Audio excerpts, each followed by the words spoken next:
Why I love Asta. One of the main icons of modern shonen, Asta is the loud and lovable protagonist of the hit anime series Black Clover. Most fans recognize him for his intense fight scenes, his admittedly obnoxious voice, and his incredibly muscular build, earned through years of relentless physical training. But the truth is, there's a fascinating philosophy behind Asta's way of life, a genuinely charming mindset that sets him apart from how many fans tend to perceive him. And in this video, we're going to explore exactly what I love about our short king. Black Clover is often seen as one of the more traditional shonen series, packed with familiar tropes. Yet fans can't get enough of it, and that's because beneath the surface lies a clear and powerful philosophy. It's something many other shows claim to have but rarely execute well, and it all begins with Asta. There's a genuine passion fueling this series, and it stems from a philosophy and structure that many shonen try to emulate, but few refine as effectively, and Asta is living proof of that. In a world where magic is the primary ruling force and everyone possesses some form of it, being born without magic means being cast aside as an outcast and pariah, and that's exactly what Asta is.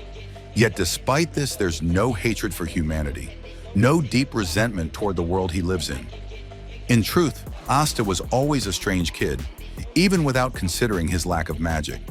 He was the type who volunteered for every task and gave it his all, even when others were far more suited for the job. Even though he's constantly discriminated against, even though most people dismiss him, there's an infectious positivity in his attitude that's rare to see.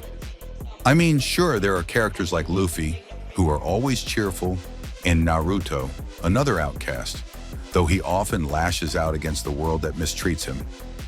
But Asta doesn't. His dream is to become the Wizard King, to prove he's worthy and to help in any way he can. Asta had every reason to shut himself off from the world, to take the unfairness of his life and use it as an excuse to make others suffer. I mean, growing up in the Forsaken region, he was constantly insulted to the point that he developed a kind of immunity to it. He took the cruel words thrown at him and simply cast them aside. It didn't matter that his path was harder than most. He knew what he wanted, and he never lost sight of it. His goal was simple: to become the Wizard King. And throughout his journey, there's an infectious kindness to him. He always opens himself up to others and genuinely tries to bring people into his life.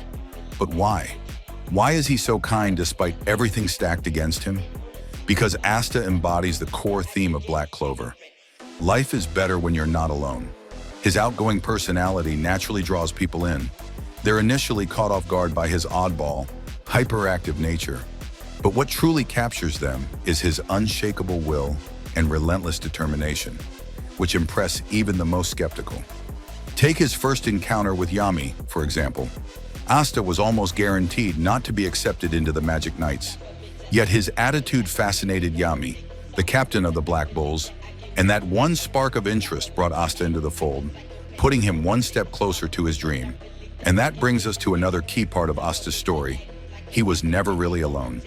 When he was first taken to the orphanage, another child arrived alongside him, his stoic rival and closest friend Yuno.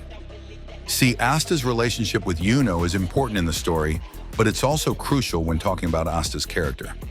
Because while Asta is often seen as a disappointment in the eyes of nearly everyone he meets, Yuno is the exact opposite. He's the prodigy, the charming one, the cool one, and the one everyone places their hopes on. To grow up beside someone who constantly shines while you're being looked down upon would push most people into a dark spiral of envy. But that's not what happened with Asta. When he saw Yuno's talent, he wasn't discouraged, he was fired up. He formed a bond with this aloof kid, and through that bond, both were motivated to become more than what they were. Even though Asta had zero talent in magic, Yuno still saw him as his one and only rival. That's the power of Asta's charm. But through these bonds, we also see the best side of Asta, his ability to work relentlessly for what he wants. Though he had no magic, through chance and what he once saw as a curse, he gained an ability that challenged everything people believed about the world and magic. It caused fear and suspicion among nobles and elites. But none of that mattered. If he couldn't train his magic, he'd train his body. The series constantly emphasizes Asta's training habit, his unmatched work ethic. Even before his introduction to the Magic Knights, Asta would regularly train in the woods, pushing his body to its limit. So much so that a passing man, moved by his determination, made the choice to help him. In a way, it was Asta's nature that brought him closer to his teacher, someone who couldn't help but teach him how to improve. If there's anything to take away from this, it's that Asta has a unique charisma. Even when people think he's an idiot, they can't help but be drawn to him.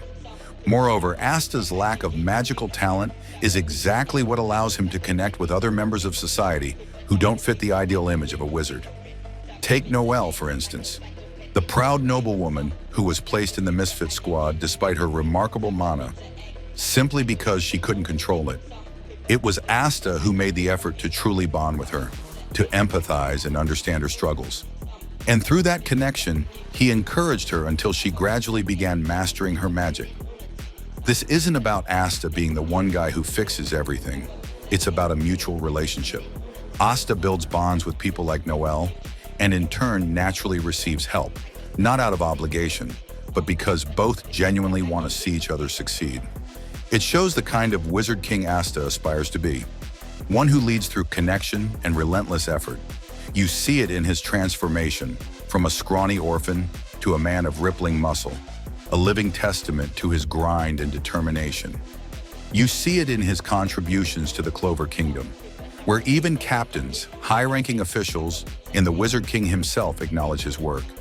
You see it in his powers, where once he was just swinging a sword, he's now a devil-like warrior who nullifies magic with his presence alone, creating an anti-magic zone that protects others. His current rank as a first-class senior Magic Knight says it all, just one step below Grand Magic Knight. And above all, you see it in his friendships. Every one of his allies holds him in the highest regard, as the once ridiculed outcast becomes a truly dependable force in the Clover Kingdom. And with all of that said, it's important to acknowledge an aspect of Asta we don't often see but is clearly present: his insecurities. There are several scenes where Asta quietly admits how he feels inferior to others who possess remarkable magical gifts. While he's grown resilient to mockery over the years, no one can hear all that negativity and remain completely unaffected. Even after receiving a powerful ability, his reputation suffers when the Magic Parliament puts him on trial for harboring a devil. And even his promotion to Senior Magic Knight is overshadowed, as Yuno is elevated to Grand Magic Knight, despite both of them completing the same mission, simply because the nobles don't trust Asta's demonic power. To them, he still doesn't fit their narrow expectations of what a proper Magic Knight should be. Asta may not voice it often, but he feels this deeply, and yet he always finds a way to remind himself that just because others are placed higher doesn't mean his accomplishments matter any less, or that his dreams are any less possible. He confronts those feelings, shatters the doubts that try to hold him back, and becomes stronger because of it. At first glance, Asta might seem like your typical shonen protagonist, but beneath that loud voice and endless energy lies a philosophy we've seen before, only this time refined to its truest form. Asta shows that hard work really can shape your destiny, and shutting yourself off from the world isn't the path forward. By choosing kindness, by uplifting others even when you're struggling, by pushing yourself each and every day, life does become a little brighter, a little more bearable, and most importantly, there will be people who stand by you if you let them in. And as always, if you liked the video, make sure to like, subscribe, and click the notification bell for more videos like this one.